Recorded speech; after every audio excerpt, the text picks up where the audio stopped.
হেই, আবার আরেকটা নতুন ভিডিও নিয়ে আমি চলে এসেছি। Welcome back to my channel. সবাই কেমন আছো?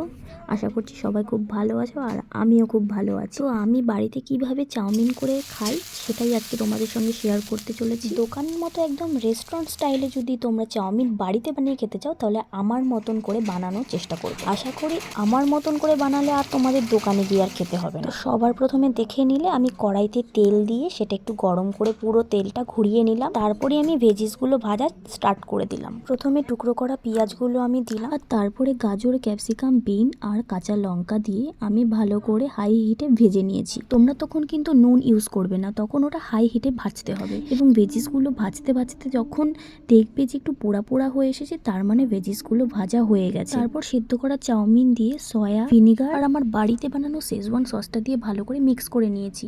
তারপর টমেটো কেচাপ, চিনি আর গরম মশলা দিয়ে হালকা নেড়ে চেড়ে নিয়েছি। আর চাউমিনে মশলাগুলো অ্যাড করার সময় তোমরা গ্যাসের ফ্লেমটা কিন্তু একটু লো করে দেবে, যাতে পুড়ে না যায়।